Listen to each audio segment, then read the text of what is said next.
साथियों, ये शीतकालीन सत्र ये सिर्फ कोई रिचुअल नहीं है। राष्ट्र को प्रगति की ओर तेज गति से ले जाने के जो प्रयास चल रहे हैं, उसमें ऊर्जा भरने का काम ये शीतकालीन सत्र भी करेगा, ऐसा मेरा पूरा विश्वास है। भारत ने लोकतंत्र को जिया है, लोकतंत्र के उमंग और उत्साह को समय समय पर ऐसे प्रकट किया है कि लोकतंत्र के प्रति विश्वास और मजबूत होता रहता है। गत दिनों बिहार में जो चुनाव हुए, उसमें भी मतदान के जो विक्रम हुआ है, वो लोकतंत्र की सबसे बड़ी ताकत है।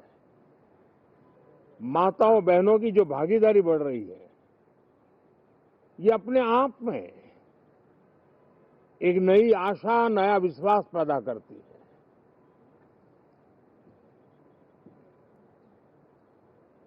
एक तरफ लोकतंत्र की मजबूती और इस लोकतांत्रिक व्यवस्थाओं के भीतर अर्थतंत्र की मजबूती, इसको भी दुनिया बहुत बारीकी से देख रही है। भारत ने सिद्ध कर दिया है, डेमोक्रेसी कैन डिलीवर। जिस गति से आज भारत की आर्थिक स्थिति नई ऊंचाइयों को प्राप्त कर रही है, विकसित भारत के लक्ष्य की ओर जाने में ये हमें नया विश्वास तो जगाती है, नई ताकत भी देती है। साथियों, ये सत्र संसद देश के लिए क्या सोच रही है, संसद देश के लिए क्या करना चाहती है, संसद देश के लिए क्या करने वाली है, इन मुद्दों पर केंद्रित होनी चाहिए। विपक्ष भी अपना दायित्व निभाएं, चर्चा में ऐसे मुद्दे उठाएं, मजबूत मुद्दे उठाएं, पराजय के निराशा में से बाहर निकल करके आए। और दुर्भाग्य है कि एक आध दो दल तो ऐसे हैं कि वो पराजय भी नहीं पचा पाते। और मैं सोच रहा था बिहार के नतीजे इतना समय हो गया है तो अब थोड़ा संभल गए होंगे, लेकिन कल जो मैं बयानबाजी सुन रहा हूं उनकी, तो उसे लगता है कि पराजय ने उनको परेशान करके रखा है। लेकिन मेरा सभी दलों से आग्रह है कि शीतकालीन सत्र में पराजय की बौखलाहट का वो मैदान नहीं बनना चाहिए। और ये शीतकालीन सत्र विजय के अहंकार में भी परिवर्तित नहीं होना चाहिए। बहुत ही संतुलित तरीके से, जिम्मेवारी के साथ, जनप्रतिनिधि के रूप में देश की जनता का हमसे जो हमें दायित्व दिया है और हमसे जो अपेक्षाएं हैं, उसको संभालते हुए हम आगे के लिए सोचें। जो है उसको कैसे अच्छा कर सकें, अगर बुरा होता है तो उसमें सटीक टिप्पणी कैसे कर सकें, ताकि देश के नागरिकों का भी ज्ञानवर्धन हो। ये मेहनत का काम जरूर है, लेकिन देश के लिए करना चाहिए। और मैं आशा करता हूं, मेरी एक सबसे बड़ी चिंता रही है पिछले कई लंबे समय से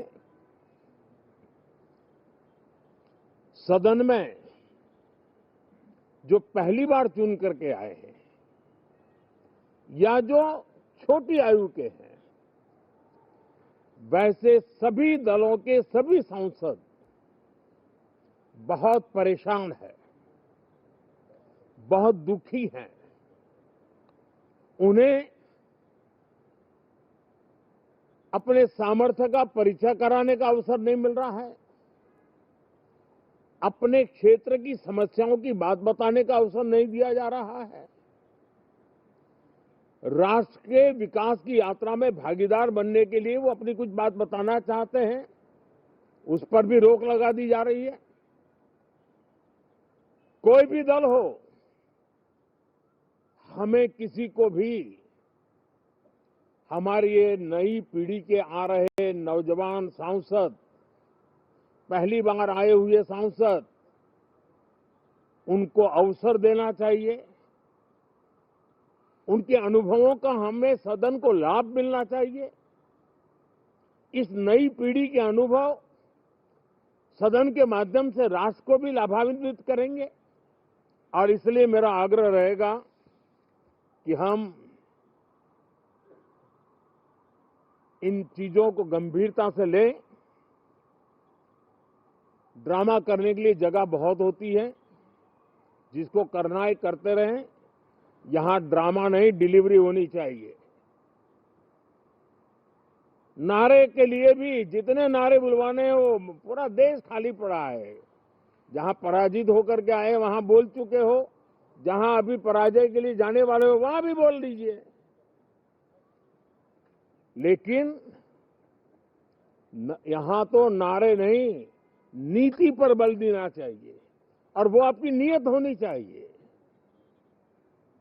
साथियों, हो सकता है राजनीति में नेगेटिविटी कुछ काम आती होगी, लेकिन अल्टीमेटली नेशन बिल्डिंग के लिए कुछ सकारात्मक सोच भी होनी चाहिए। नेगेटिविटी को जरा अपनी मर्यादाओं में रख करके नेशन बिल्डिंग की तरफ ध्यान दें, ये मेरी अपेक्षा रहेगी। साथियों, ये शीतकालीन सत्र एक और कारण से भी महत्वपूर्ण है। हमारे नए माननीय सभापति जी आज से हमारे उच्च सदन का मार्गदर्शन उनका शुरू हो रहा है। मैं उनको शुभकामनाएं देता हूं। साथियों, जीएसटी रिफॉर्म्स एक नेक्स्ट जनरेशन रिफॉर्म्स के लिए देशवासियों के मन में एक श्रद्धा का वातावरण पैदा किया है।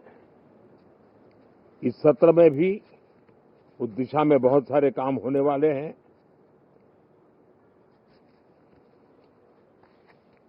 हमारे देश का एक हमारे मीडिया के मित्र कभी अगर एनालिसिस करेंगे तो उनको ध्यान में आएगा कि पिछले कुछ समय से हमारे सदन को या तो चुनावी का वार्मिंग अप के लिए उपयोग किया जा रहा है, या तो पराजय की बौखलाहट करने को निकालने के लिए उपयोग किया जा रहा है। अब मैंने देखा है कुछ प्रदेश ऐसे हैं कि सत्ता में रहने के बाद इतनी एंटी इनकम्बेंसी है कि वो वहां जनता में जा नहीं पा रहे हैं, वहां लोगों के बीच जाकर के अपनी बात बता नहीं पा रहे हैं, और इसलिए सारा गुस्सा या सदन में आकर के निकालते हैं और सदन को अपने उस राज्य की राजनीति के लिए इस्तेमाल करने की नई परंपरा को कुछ दलों ने जन्म दिया है। अब उन्होंने एक बार चिंतन करना चाहिए कि पिछले 10 साल से ये जो खेल खेल रहे हैं, देश स्वीकार नहीं कर रही है इन पद्धतियों को, तो अब थोड़ा बदलें, अपनी रणनीति बदलें। मैं टिप्स देने के लिए तैयार हूं उनको कैसे परफॉर्म करना चाहिए, लेकिन कम से कम सांसदों के हकों पर तराप मत लगाइए, सांसदों को अभिव्यक्ति का अवसर दीजिए, अपनी निराशा और अपने पराजय पे सांसदों को बलि मत बनाइए। मैं आशा करता हूं कि इन जिम्मेवारियों के साथ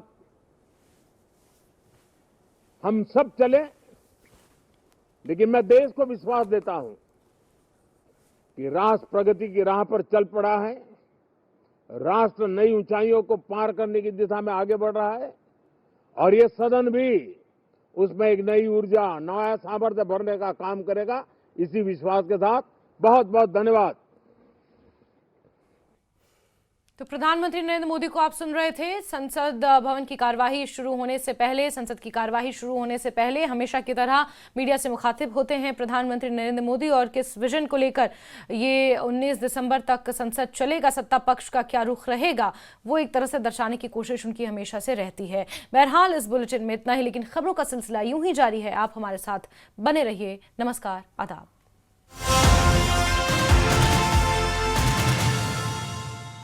पीएम की